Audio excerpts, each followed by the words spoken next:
स्वागत आहे तुमच्या आणि आमच्या ऑल इन वन या यूट्यूब चॅनलवर.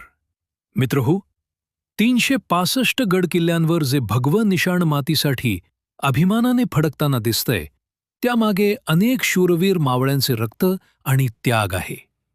पण छत्रपती शिवाजी महाराजांच्या पाठीशी खंबीरपणे उभा राहून स्वराज्याचं रक्षण करणारा एक असा वर्ग, ज्यानं इतिहासात कधीच स्वतःसाठी काही मागितलं नाही, तो शूरवीर समाज म्हणजेच रामोशी समाज.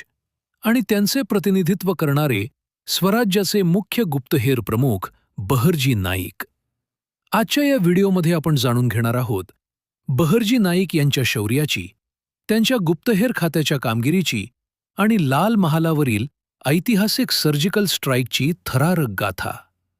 रानात राहणारा, मातीवर जीवापाड प्रेम करणारा हा रामोशी समाज.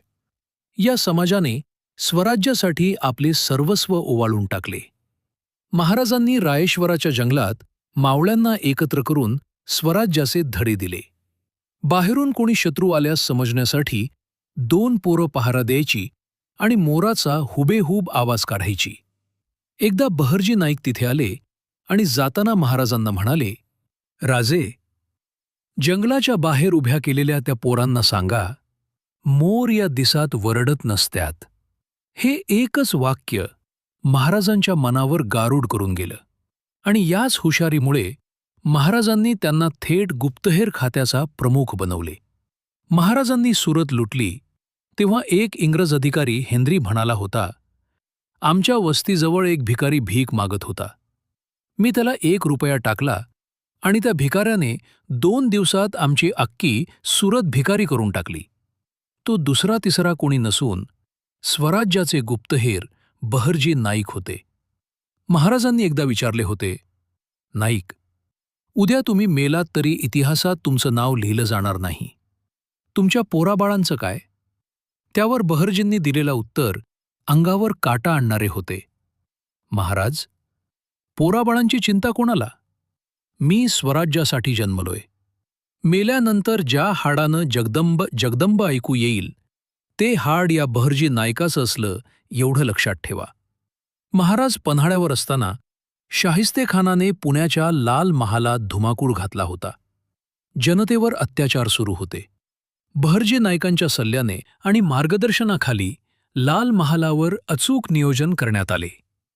रमजानच्या महिन्यात रात्रीच्या वेळी लग्नाची वरात काढण्याचे नाटक करत ढोल ताशांच्या गजरात 300 मावळे लाल महालात शिरले.